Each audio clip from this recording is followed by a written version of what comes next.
Hello, this is an introductory podcast with my friend Lisa, who is a big fan of Arkology, and we met on Godlike Productions, or she saw my content on Godlike Productions, and I don't know the exact moment she was inspired by all of it, but I guess we can find out today. It's nice to meet you. I'm excited to do this and get to know Arkology a little bit better. And what let's start with that. What was the exact moment that your kind of jaw opened and hit the floor? Well, I think it was when I saw your YouTube channel for the first time, and you had so many videos on this new concept that I'd never seen anywhere. And with everything that's going on and the uncertainty and the political climate that we have now, I think it was a real innovative idea that you came up with. And so I just wanted to get more information about it. And I was really drawn to the idea of the way you laid out everything in such simplicity. And it made so much sense.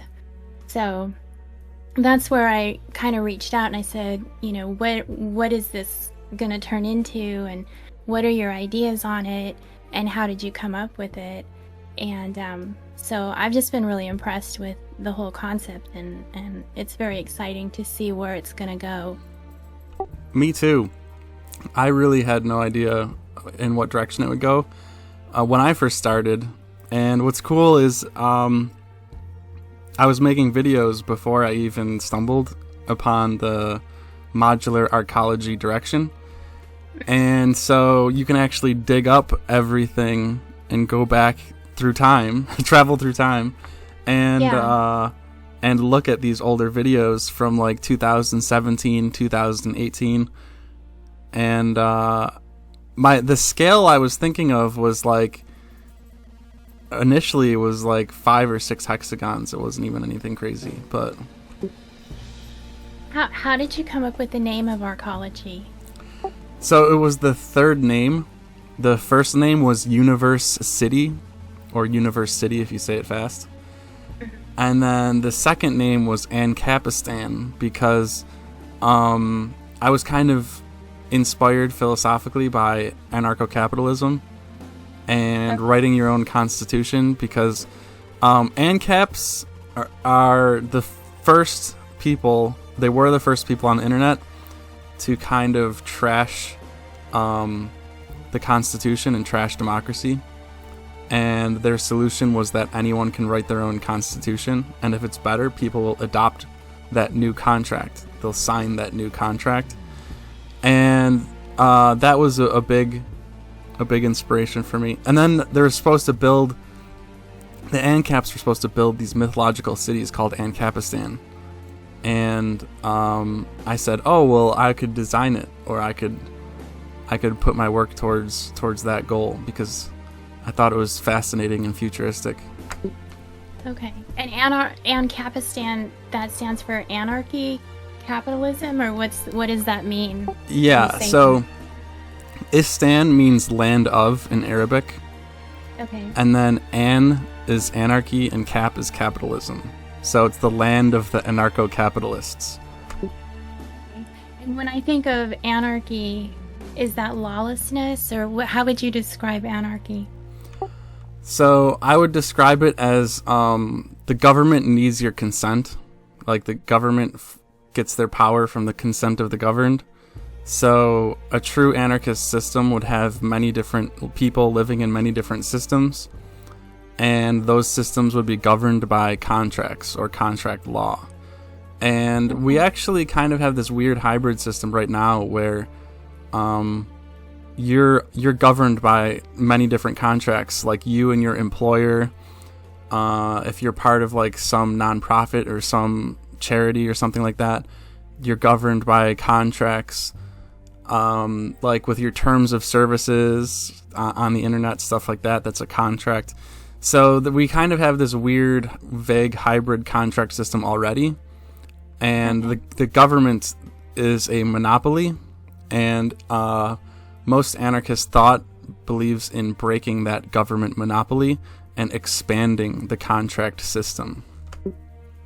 Okay. And so is Arkology based off of a contract system, or what kind of political affiliation would you describe it as?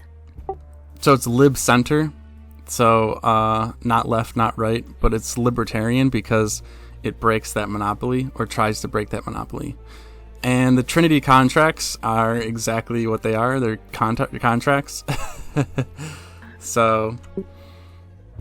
And libertarianism, now, do you have a moral base that is written into the city's guidelines, or does it just vary depending on which city you're talking about? So every city can have their own constitution and their own local ethics. I don't really want to say ethics because it's a strong word, but like value system, I guess, would be a little more vague and a little more gray. Because ethics is like, thou shalt not kill, thou shalt not steal, in my opinion. So I'm pretty firm on that one. Right. But then you can get into more like vague gray areas with different policies, and those will vary from city to city. Okay. So when you're describing these cities, do you call them, what do you refer to them as? Are they like city states? I've heard several different terms in regards to them. Usually they're called arcs. I don't know, that's just what people have adopted, but it's an unofficial title. And then I guess the first arc will be called the arc, and then all the other arcs will just be called arcs. Maybe? I don't know. The first arc doesn't really have a special name other than like Arkology. So that is a good question. Arcs, I guess. Arcs, or I've heard nodes as well. Oh yeah, sure. Nodes. It's another one. And then within each arc, I assume that the city residents would have a specific name that they would refer to their city as, and then would they have a ensign or a flag or some sort of representative symbol for each arc, or is it just basic? Yeah, they would create their own flag and their own name, but who am I to create it for them, right? So so it's all up in the air right now. And then furthermore, with the tribal treaty, which in my previous podcast that wasn't even created yet, so it's brand new. But in the tribal treaty, you could have your own flag for the tribes too, if you even wanted to get that crazy with it. So then, let's say a city of 144,000 would have maybe 1,000 tribes roughly, and then those 1,000 tribes each have their own flag. It'd just be insanity. And they would all still be underneath the United States flag, though, as the overseer, or do they fall as their own autonomous entity? So the tribes would fall under their arc, and then the arc would probably fall under the United States military initially. The Panarchist Constitution, the military document, that's like farther down the road. I don't see that fully happening until like 2030 at the earliest, probably like 2040 more realistically. Okay. And so within these arcs, you've designed and created your own building apparatus under a hexagon system. Can you tell me a little bit more about how that works and why you went with a hexagon? So the number 6 is divine because it's 2 times 3. And it's created by tessellated triangles. The triangles all connect to each other. The triangles form rhombuses and trapezoids, and then the trapezoids and the rhombuses form hexagons. So like it's just like a really beautiful arrangement of like divine geometry that you can do so much with. You can get really clever with it. I haven't even fully unlocked the creative potential yet. I haven't even got there. I've been trying, but you have to like open up new parts of your brain because we're so conditioned to squares and rectangles that you like really have to like open up your psyche in a brand new way to kind of fully explore the triangle, the rhombus, the trapezoid, and then the hexagon. Okay, and it just connects better, and you can build one upon another, and yeah, make modular systems that way. So a rectangular or square arcology is fully possible. It might actually be a little bit simpler, but I just think it would be kind of like ghetto looking. It wouldn't have the same aesthetic, and it wouldn't have the same, like, traveling around the city would not have the same feel either. Yeah. Because the road system is also triangular and hexagonal. It's a really unique concept because I've watched your videos, especially Arkology version 7 has a really great layout of the city tour, and it shows the roads, and you've designed it to be a 3D city, so it's not just 1 or 2 dimensional. You build upon it in layers, as I understand it.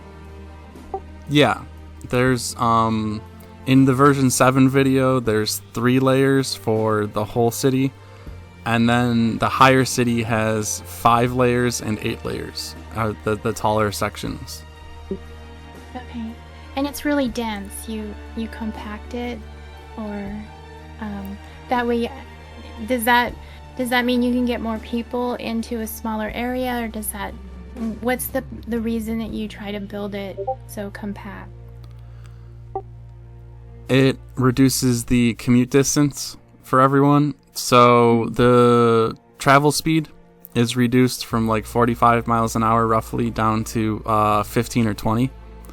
Okay. And so if you want your commutes shorter, then you need to have at minimum the square root of, you'd have to do the square root of 9 times, so 9 times denser, to get 3 times shorter commutes, just to match the commute distance of normal society on a golf cart. So the minimum is 9 times density increase. We achieve about 70x, so over suburbia. Mm-hmm. So that results in shorter commutes, 8x shorter commutes. And you can put a lot in that space. I know that you've got a lot of leisure and recreational activities that you've included in it. Oh yeah, the roof alone is a huge deal. If you look at a normal city, all of the rooftops are just like air conditioning units, and like they're all gray and useless and isolated. There's all these little islands, these rectangular islands, that aren't used for anything. But then you convert that to, like, the most beautiful part of the city is going to be the roof in Arkology, because that's where a lot of the focus is and where a lot of activity is. And so you could have like bars on the roof, restaurants on the roof, just like sunbathing, music, statues, all kinds of greenery, stuff like that. So, and you could just spend a whole day walking around the roof, really, if it's a beautiful summer day. And you have it designed so that the roofs are interconnected with each other? So you can just go from building to building, is that correct? Yeah. And there is a very simple elevator system that can be attached to any exterior. So if there's like a hexagon pops up above the roof level, 3 stories, you can just hop on this little tiny elevator. Well, I mean, I don't know the exact size of it. I say tiny, but we could make it like 50 square feet or something like that. So not too tiny, but yeah. So basically the roofs of these skyscrapers that you're designing are going to be parks and just public gathering places for people to get together and open to the general public. Yeah, it says in the Constitution, written in the Constitution, that the rooftops are accessible to the public. They have to be accessible to the public. So you can have like some private luxury residences that are attached to the roof, but they have to allow access to the public legally. So like the rich people will probably have windows on the rooftop, and they pay a sunlight tax for having windows, which goes into the UBI. And the but like if they have the rooftop over their heads, even though they have windows, even though they have access to the roof, they have to share their rooftop, their greenery on the rooftop. Okay, so it is publicly owned. Then the roofs are in the buildings. Yeah, and there's an artistic council which tries to make the rooftops as beautiful as possible. That's one of like their main responsibilities. Then, as far as private property ownership, an individual would own their apartment in the building, but they wouldn't own the land underneath the apartment. Is that correct, or how would that work? They own their apartment and the airspace, technically. So, legally speaking, what does that mean to own the airspace? Like, I guess it gives you more, I don't know, more argument, more power in court or something. I'm not sure. But you own your 3D airspace too. Okay. And can somebody have a business in their hexagon house, or is there zoning, or how are you going to do the residential versus the zoning requirements in your cities? So there's no zoning in that regard. The only restrictions are for like noise and odor if you're running an industrial operation. So you could have like a little workshop that's connected to your house, and then you could like do business out of the workshop. And as long as you don't have like bandsaws and stuff running all day, I guess, I mean, I don't know. I guess it depends on your neighbor if that'd be okay. But you could soundproof it, something like that. So those are the main requirements, is odor and noise. But other than that, no. There are 6-way roundabouts all over the city where the transit system meets together, and those will be mostly commercial. So like you would go to these 6-way roundabouts, and then the traffic slows down near the roundabout, and it would actually be pretty quiet there despite all of the activity, because you have like golf carts and forklifts, which are both quiet electric vehicles. And then you have like people sitting outside of a restaurant, like lounging around, having some fun conversation. And it would all, and like, because it's indoors, you can have different colored lights that don't get like overpowered by the sun. And because it's also indoors, you don't have to worry about like storm weather for your decorations or your general decor and everything like that. So, because you have to remember, when you're walking around like a marketplace or anywhere in a city, really, all of those buildings, all of those businesses, they have to make their design decisions based on the worst possible storm weather, based on like a windstorm. So all of their design decisions have to survive the worst windstorm possible. Otherwise, it's a bad decision to make. But in Arkology, there is no windstorm. There's no wind at all. So, and there's no cold weather. There's no snow. There's no rain. So the design decisions that your average business can make are like infinite, essentially. Like they could make it look as crazy as they want. So when you say there's no snow and no rain, are you talking about inside or are you talking about outside? Or is there a dome that covers the city, or is it open to the elements? I'm talking about inside. There are domes, but those are only for like tropical greenhouses, and they're kind of optional. I'm not 100% sold on the domes. I mean, you could have one or two, but those are mostly for like banana trees and like exotic trees, exotic plants. It's like a botanical garden is essentially what the domes are. But indoors, yeah, inside the city, you don't have to worry about storm weather.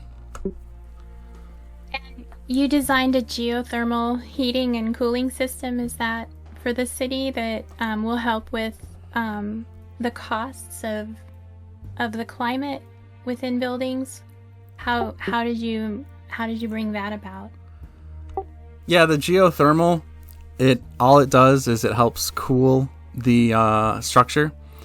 So the structure is extremely thermally efficient, which means it slowly gets hotter and slowly gets hotter and slowly gets hotter based on electrical devices, lights, and people are the three main heat sources.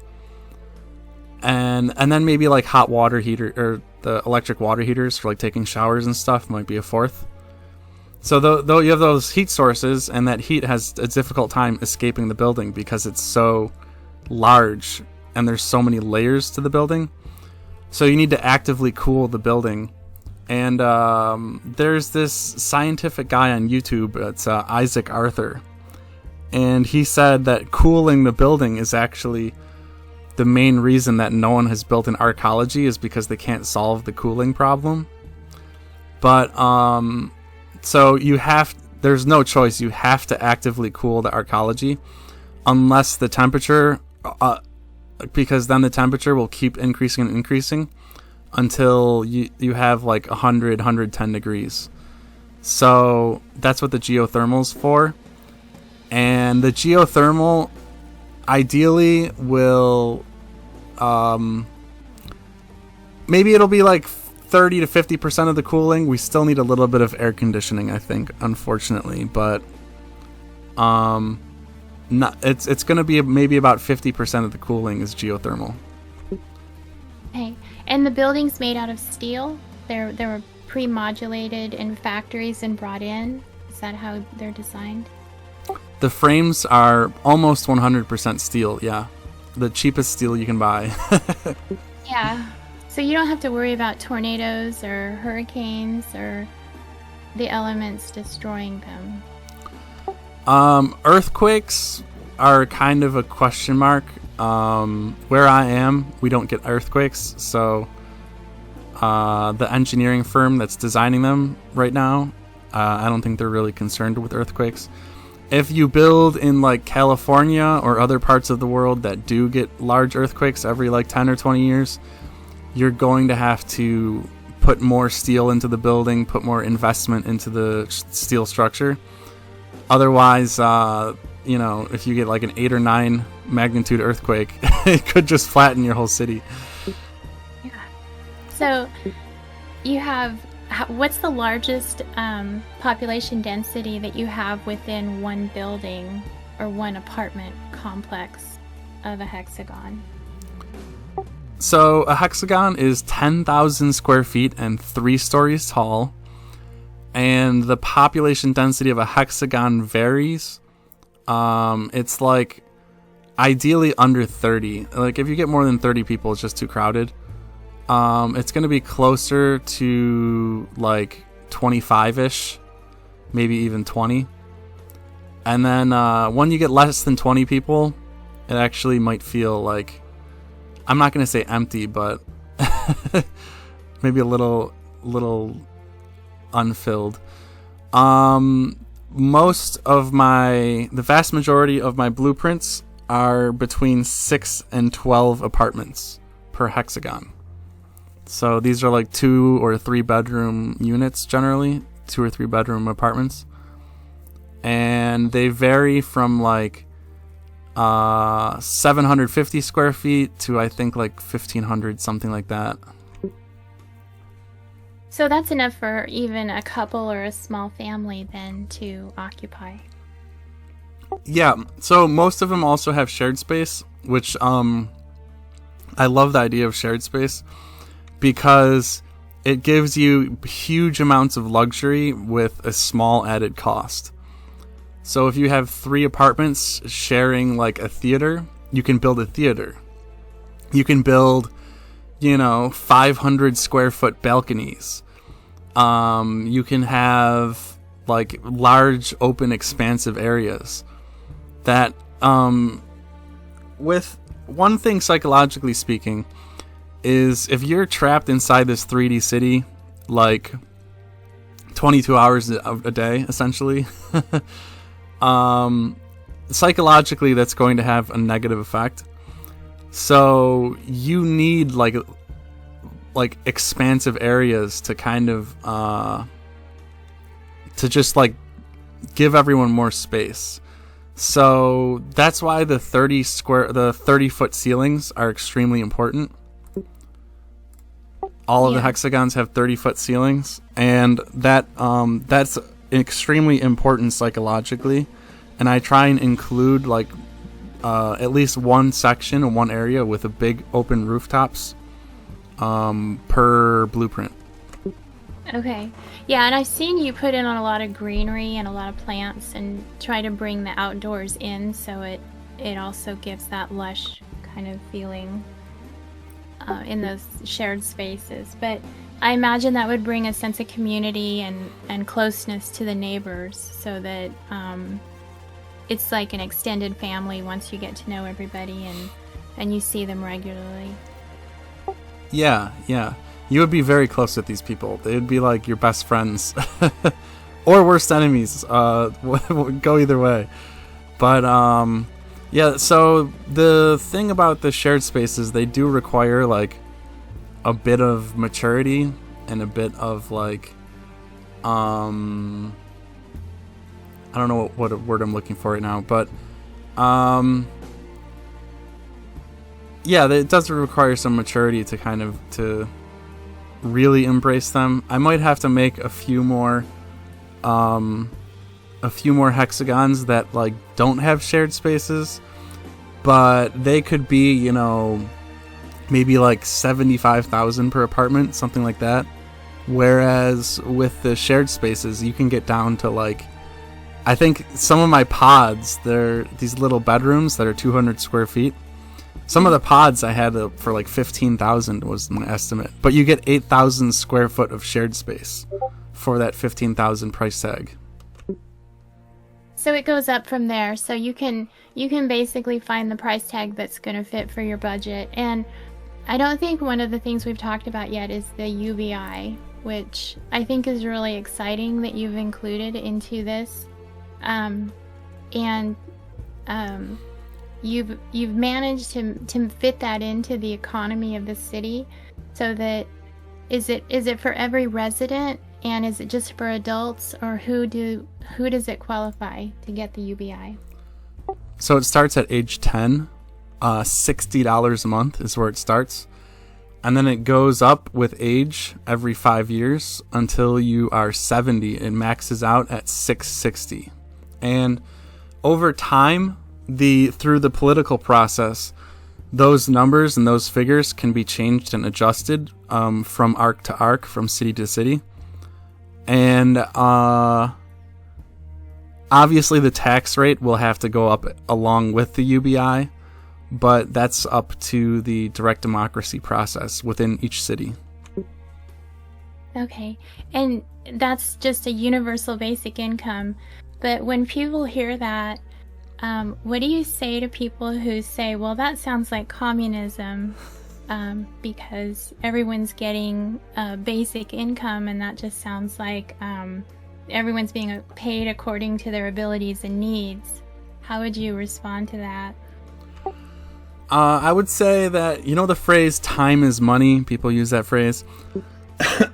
So that's very true. It's a very true phrase. And it's even more true now with industry. So every day that goes by, industry creates more and more goods, especially like food products, everything, lumber, all this stuff.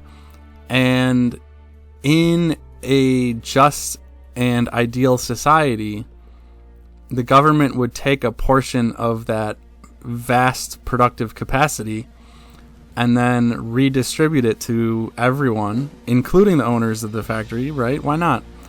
At a flat rate.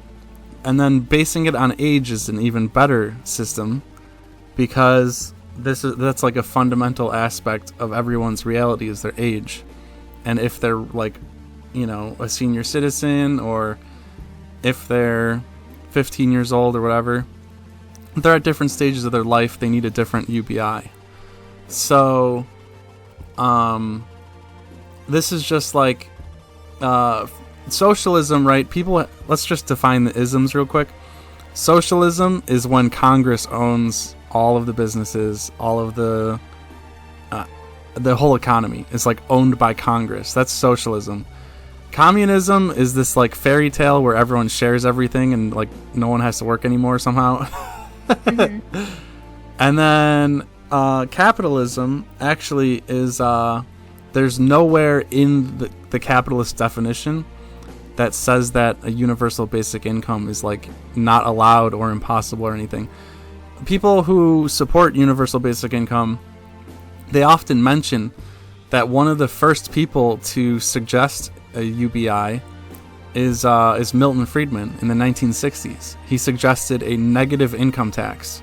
So if you're like working class, or if you don't have a job or something, you actually pay a negative income tax rate, and you get a check for having such a low income instead of paying income taxes.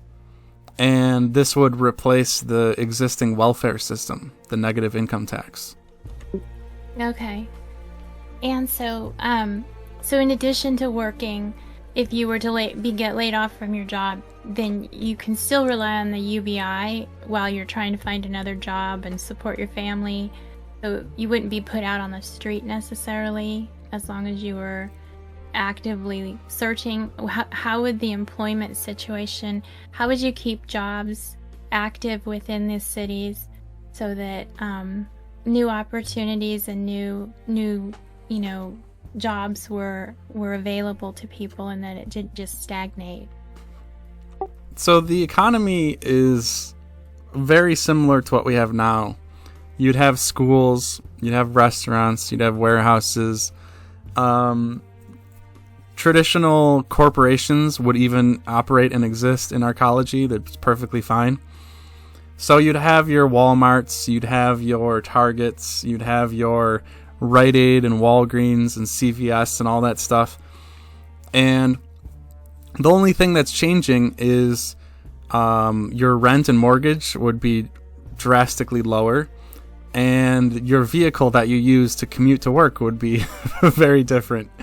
So a lot of things would actually be the same, and your bills, your financial burdens would be, half or even 2/3 lowered. Okay. And you have a really ingenious corporation policy that involves meritocracy, and it's a really phenomenal way of looking at corporations, because the way that we have them now, they take such control over the workers and actually can take full advantage of people at times, and even their consumers who work and support them. Can you explain a little bit about your policy on corporations for the Arkology community? Yeah, so this is the Articles of Syndication is the name of the contract, and it splits the company into 3 sections: the coin, the mind, and the hand. The hand is labor, the mind is meritocracy, the coin is capital or stocks. And different industries would have different ratios between these three systems. But the systems, once the corporation is created, they don't encroach on each other's ownership, so it actually kind of forces them to work together and to be complementary. So, for example, in my examples, like a steel mill would have a higher coin percentage because the steel mill is so expensive to get started and costs so much money to get started. And it'd have a lower labor because there's less workers in the steel mill than like in a general company. But then if you go to like a restaurant, the restaurant requires less capital and it requires more labor, so the ratios would be different. The ownership would be different in the restaurant. So a restaurant would have like 50 or 60% labor and then like 20% capital, something like that. So yeah, because the thing is, like, it's such a tragedy that laborers spend their entire lives, like, working at a corporation, and then they get no say in the profits, and they get no say in the CEO and the management and stuff like that. So it really gives a fairer distribution of corporations to the people that actually make it happen. And you know, they're on the ground, they're busting their ass, and they deserve more, right? More than just a wage. Yeah. And corporations are not allowed to own land in Arkology, so they would have to rent. Is that right? Is that how that works? Yeah, so I also got rid of landlords in one of my versions because landlords are they're more of like a predatory institution than a service, in my opinion. So that's in the same line of thinking, corporations not owning land, because then they would become landlords. I actually had the policy of corporations not owning land first, and then I kind of expanded it to landlords not being allowed as well, like later on. But it's like the same line of thinking. So the thinking with the no landlords is that one of the major problems we have now is housing prices, ability to find good housing and quality housing, and then also there's the eviction process when they can put families and people out on the streets. And so with your system, it would give people an opportunity to actually own their home rather than to be subject to somebody who was maybe unscrupulous and taking advantage of them. The cost of living in Arkology is a lot less for housing and for utilities and other things that you offer there. Yeah, if you think about it, the existence of landlords, it just creates more demand in the housing market and higher prices in the housing market, because now you're competing with people who have all of this rental income, and they're looking to get more assets. They see housing as like a cash flow generating asset, and they want to acquire more housing and more housing and more housing. And then it's the game Monopoly was actually originally going to be a landlord game, and then they changed it to hotels, which kind of doesn't make as much sense. It's a little more confusing. You're like, wait, why are these hotels? But it was originally a landlord game, which makes more sense, because like the more housing you get, the more expensive housing becomes, and then the more you charge for rent. So it's like this weird spiral, this weird negative feedback loop. Or is it positive? Well, it's not. It's a positive feedback loop, but in a negative way. So, the solution is really to just get rid of the whole industry, if you want to call it that, or get rid of the whole practice. And I think home ownership actually gives people a sense of pride, and that's something that they could technically hand down to the next generation, and their children would be able to inherit that from them, especially if they got a good spot in the Arkology town and, you know, it was a prime location. They could technically keep that real estate or that apartment area in the family for generations. Yeah, this is actually something I've never... I should make a video about this now that I think about it. But something I've considered recently is that I make all of these lower income or cheap apartments for people. And it might make sense for when people are fleeing the status quo, they're fleeing the society we have now. Like, sure, it would be great to have all of these like $20, $30, $40, $50,000 apartments. But then people will start to build wealth. The lowest income people in society will be, they'll become mortgage free, they'll become debt free, then they still get their UBI and they're still working. And then suddenly they have $10,000 in the bank, and then suddenly they have $20,000 in the bank. And then everyone is going to want nicer and nicer apartments over time as they build this generational wealth. And then those initial like starter apartments, they're just going to like essentially be empty. Or, you know, no one's going to want them anymore because they're too small, and like they had to share an apartment with like some people and all that stuff, or share a kitchen with some people. So that's something I've considered, is like I need to start branching out into more like middle class and upper middle class apartments for that exact reason. Okay, yeah, because now you don't have property tax, and as I understand it, there is no property tax, no income tax, no death tax, no capital gains tax.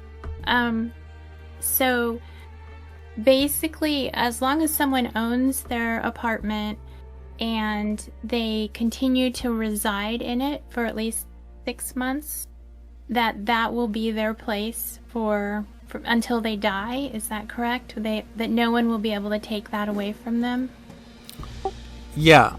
So there is a clause that says your property cannot sit vacant for 6 months, because my city has a bunch of vacant properties that kind of just like rot and crumble onto themselves. And then like it lowers the density, it lowers the efficiency if you have, you know, 10% vacant properties and stuff. And also that policy specifically was written before the landlord contract was abolished. So who knows, they might have to revisit that one too. But yeah, so there's very little taxes. There's some property taxes, but they're very low. It starts at 1,000 square feet. So if you own less than 1,000 square feet, you're paying $0. And then if you're like, I think you need like 4,000 square feet, I think you're paying like $250 a month or something like that, which is what most people pay now. So a lot of people pay more than $250. So in general, you're going to be paying probably like half or a third of your property taxes that you pay now. Okay, so that's a significant, a much lower rate than what most cities take in. And what kind of taxes would the typical Arkology resident expect to pay? Is there a sales tax or any hidden taxes or fees that you have for people that want to be a part of this? So all of the taxes are in the Constitution, and there's electricity, which is mostly for factories and businesses. There's sin, which includes vegan taxes, and then also for drugs. And then there is the property that we just mentioned. There's child for having children. Your first child is free though. And then it's like $120 a month after that and then it goes up exponentially too. And then there's the sunshine tax, which we actually briefly went over. The sunshine tax, I'm not sure exactly where I should set it at. It's kind of confusing. Because when you first start building the Arkology, the sunshine tax is probably a bad idea. But or it should be low when you start the city, but as the city gets taller and taller, sunshine gets more and more valuable. So you should set this, and you get more rich people too as the city gets larger. So you should increase the sunshine tax as the city grows, but start it small. So I'm not really sure where to set that one. There's an advertising tax, which is kind of similar to the sin tax, but for advertising. And then also there's a charity tax, which is a tax on the taxes. And this all sounds really terrible to list all this stuff off at the same time. But for most people, if you add up all of the taxes that they're paying, it's going to be like $100 to $200 a month. Unless you have a lot of kids, then it might be like $300 or $400. Yeah. So,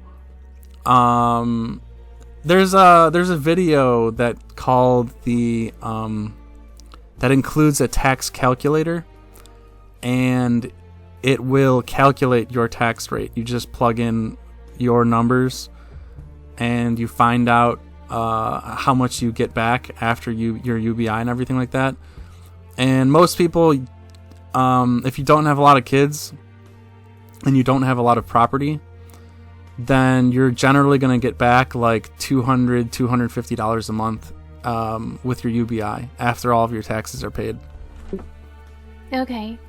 And so the child tax, is that to control overpopulation, or what is the child tax cover, and why did you decide to include that? Because I would think that you would want, now that you have that housing is, not an issue and cost of living is so great, it would seem that families would want to grow and people would want to prosper and start having more children, and they're living in this great Arkology community and they're feeling safe, and those are kind of feelings that make families want to have more children. But if there's a child tax, what was your thinking on having that? So the global population has exploded over the last 150 years. And if you look at Google Maps, you'll notice that farmland is like running out. We're running out of farmland.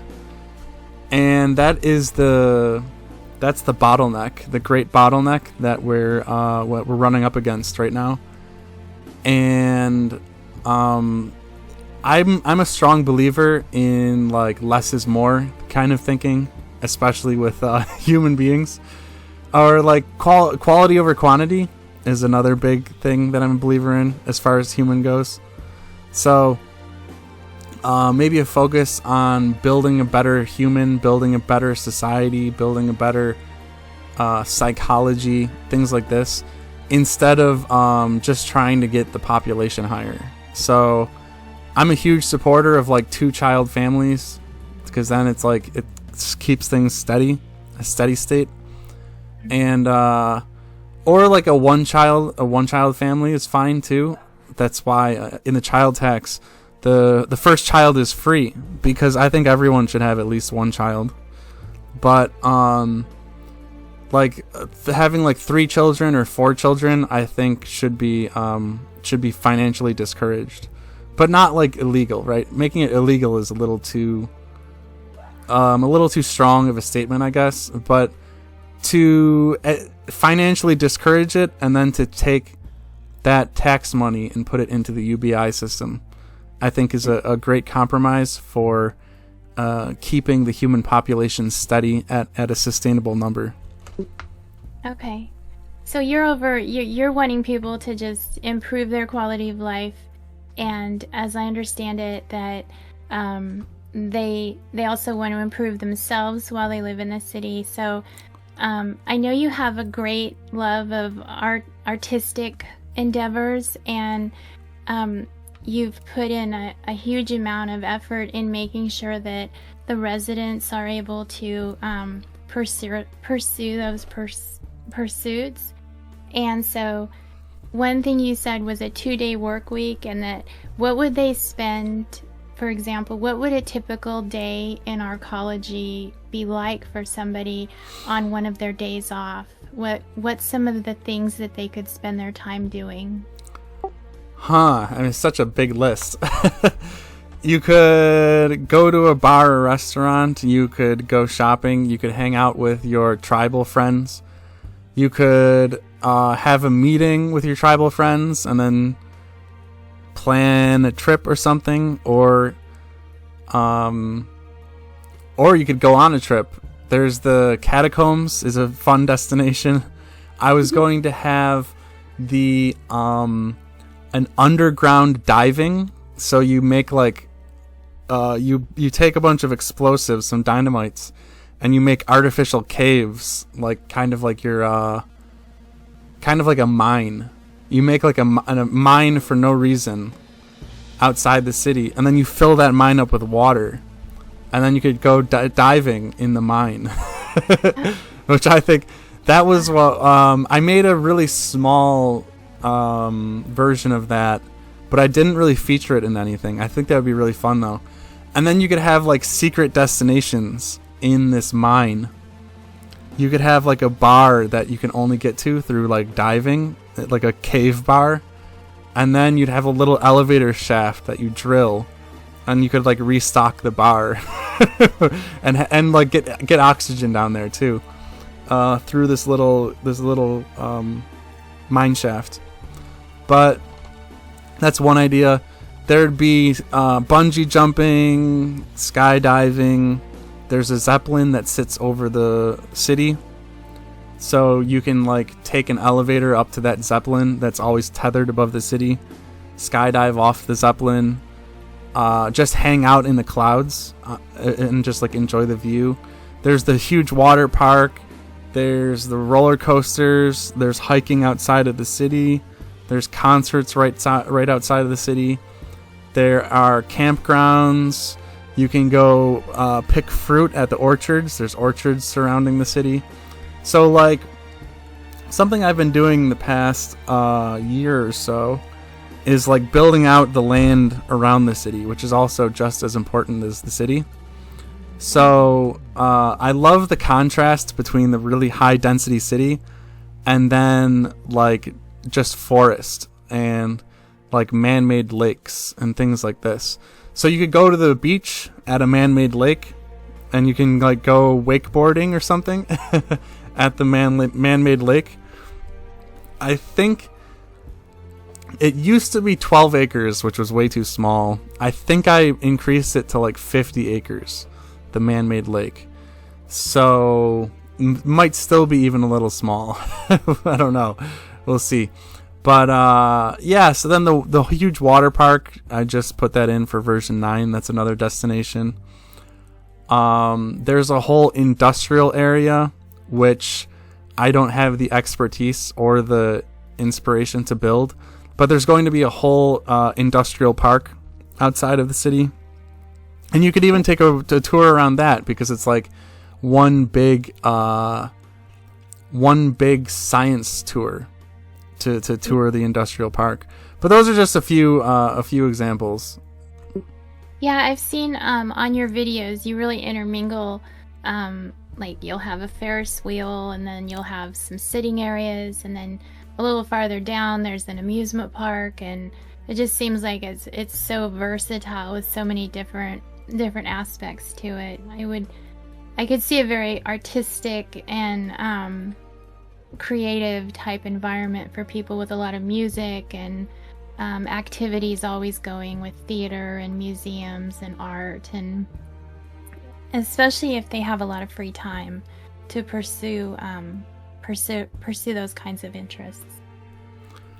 Yeah, absolutely. People will do all kinds of cool stuff in the city, inside of the city.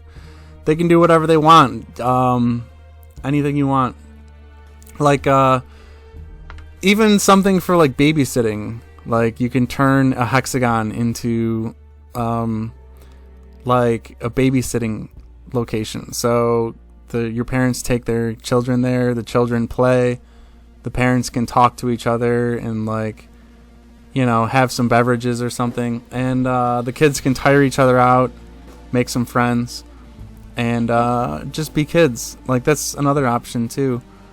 So there's so much freedom that people get from having their bills lowered, and their kind of values change when their bills are lowered, and their focus changes, and it frees them up to like explore a different lifestyle. Yeah. And one thing I haven't heard you discuss is healthcare and medical costs for the city. Do you have a health plan, and how is every city going to have a hospital or a clinic, and how do they pay for those costs? Is it do they still need to purchase insurance, or is it just a pay-as-you-go basis? So I'm kind of leaving that up to the free market mostly. There will be hospitals inside of the city because the lack of zoning and everything. So you can just take like 3 hexagons connected together, turn it into a little hospital, and get all the equipment you need, get all the expertise you need, and open for business.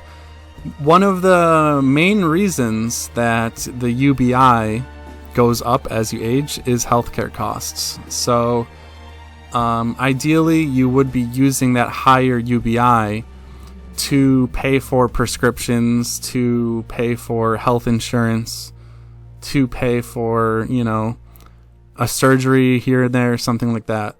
So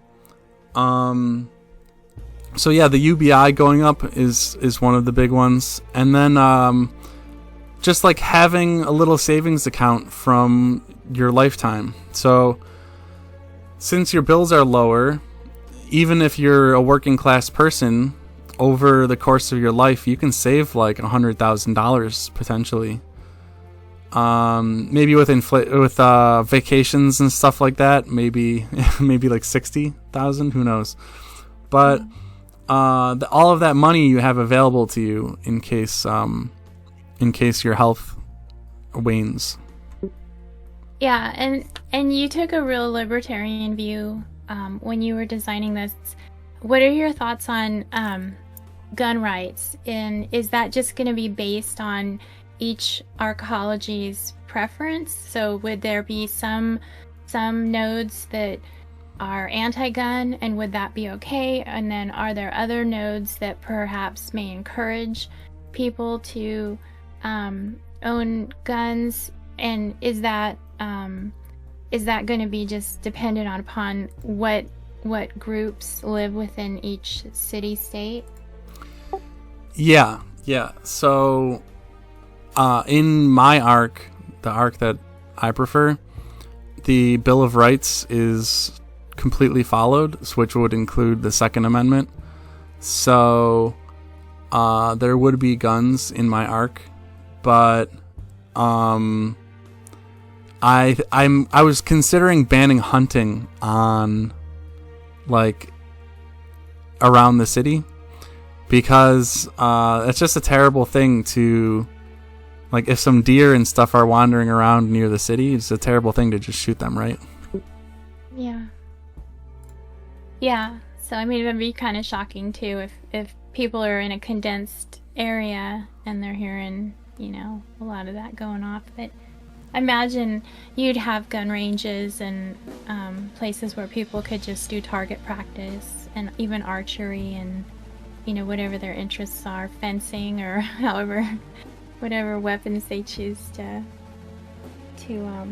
practice.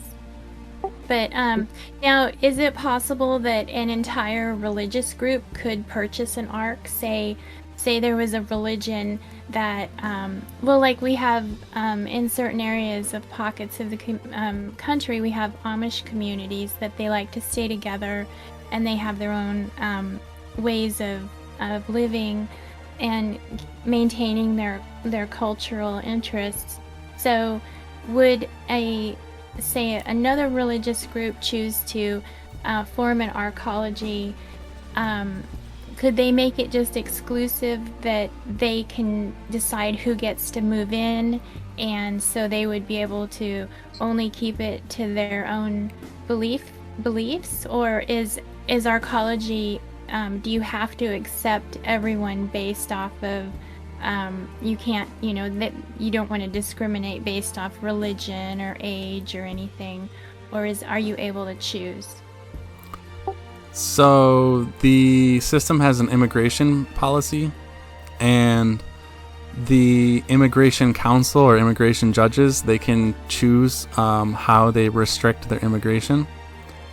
And once you get accepted into the city by the immigration system, then you have like more rights, and it's hard to kick you out.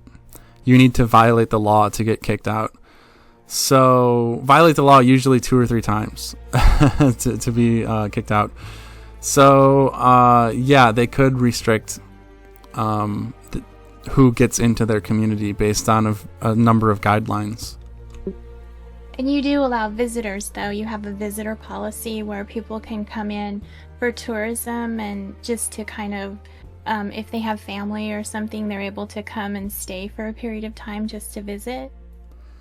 Yeah, I forget exactly what it was because it's been a while, but it says in the Constitution, you can get like a vacation pass for like, it's like 3 to 10 days or something like that. I forget.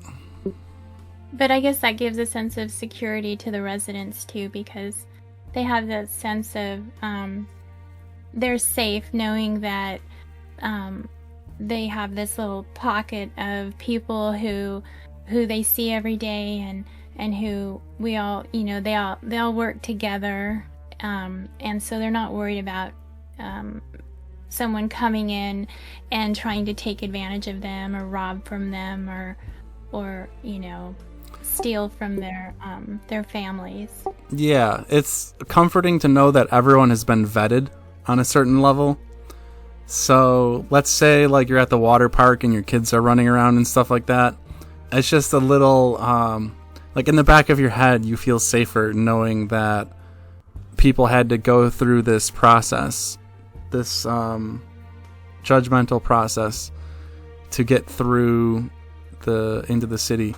So like something like a background check would be appropriate. And then depending on the arc, you could even ask for like someone's Facebook password or something and then like check their private messages and stuff, and check their posts for the last year or 2 years or something, and just get a feel for like the person's inner psyche and personality. Yeah, I think it's a really interesting concept, and I've never seen it put out before by anyone, so it's a very unique way of living. What would somebody who wants to get more information about this, what would they do, or what should they look into? I'll put the Discord server in the video description, and then also if you're watching this video, you probably are familiar with it somewhat. But I'll have the main videos in the playlist in the video description, and just check out Arkology on YouTube, ARKOLOGY, and it should be on the with the search results. It kind of comes and goes on if it's near the top, but it's generally like in the first 2 pages you'll see it. Yeah, and you have a ton of videos. I mean, you have topics on just about anything you could possibly want to know about Arkology, and the finances of it, and what someone could expect by what the housing is looking like. You've got interior designs that you've put together, and there's just a whole lot that you've put towards it. Yeah. I started in 2017. I wasn't even convinced myself it was like world changing until 2018.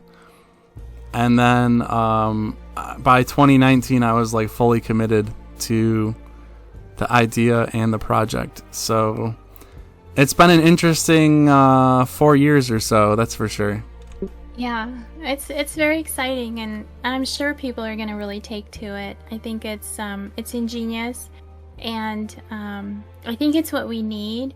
Is we need big ideas, and we need people that are willing to think outside of the box to make those ideas, at least put them in place so that other people will be inspired by it, and will also say, wow, that just sounds so good. Rather than talking about the problems that we have, you're actually trying to come up with solutions and to help people. So I just commend you. I think it's just amazing what you're putting together, and I know it's going to be great, and I know that the future is going to be bright for those who choose to embrace this Arkology lifestyle. I agree completely. The tribal treaty is also something that people don't fully comprehend, or they can't wrap their heads around, because it's so different than how we currently live. But I think that's going to be completely game-changing too. What is the tribal treaty? So the tribal treaty is taking small groups of people and organizing them and like delegating their tasks in a way that makes everyone's life in that group wildly better. So like whatever tasks you want to have responsibility for, you kind of step up to the plate and you fill that role, and then all of those roles combine to make like this like utopian little community of I recommend between like 3 and 180 people. So 180 on the upper end, 3 on the lower end. Maybe a sweet spot is like 15 to 20, I think might be a sweet spot. And so like 1 hexagon, which is perfect. The ideal size probably is around 1 hexagon. And I'll put the video in the video description, but it's an interesting concept for sure. So is that a more family environment that people really will get to know each other there? Would that be, who would be drawn to living within the tribal hexagon? Would that be people who already know each other, or would you be, would strangers or friends all work together to form that tribe, or would it be something that happens organically over time? It would probably start out as small groups of friends, and then they would have 1 or 2 people join, and then 1 or 2 people join, and 1 or 2 people join, and it would grow into the ideal like 20-ish people. And yeah, and then it would probably be like, I would say 20 to 35 would be the age range, just because older people, they like their loneliness, they like their isolation. But who's to say the culture won't change, and like elderly people won't become accustomed to that same lifestyle, and then they'll kind of feel drawn towards it, I think. But that would be like a generational change.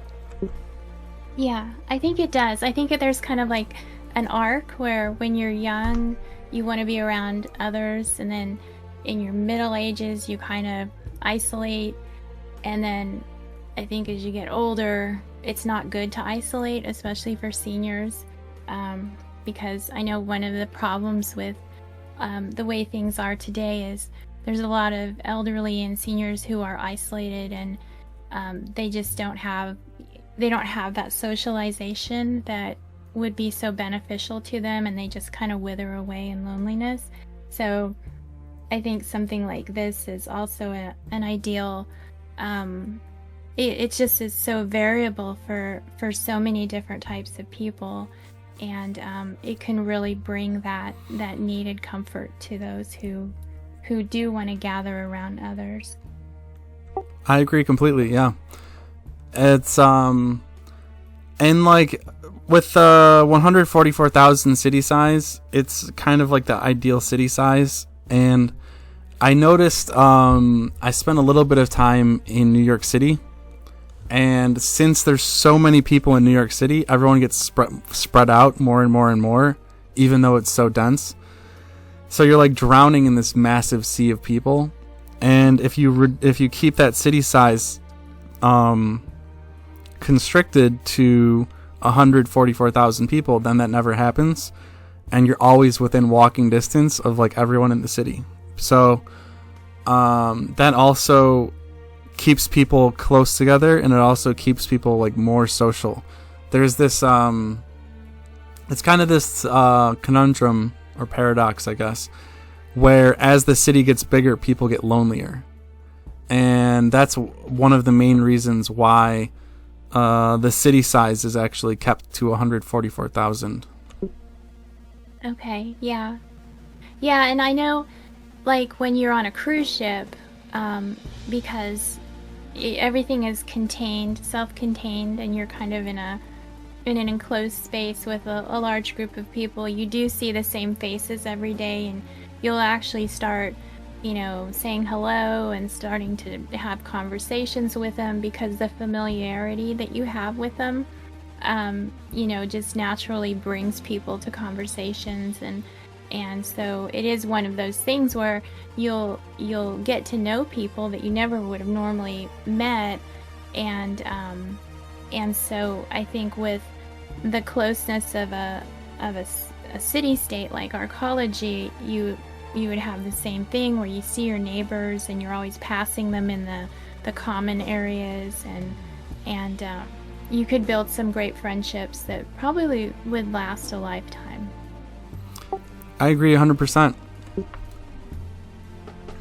It's very exciting. I think I'm curious to see where it goes. I think it can only go up from here, because you've definitely covered all the bases, and just the cost of living is impressive. You've done the numbers and the math, and it all makes sense.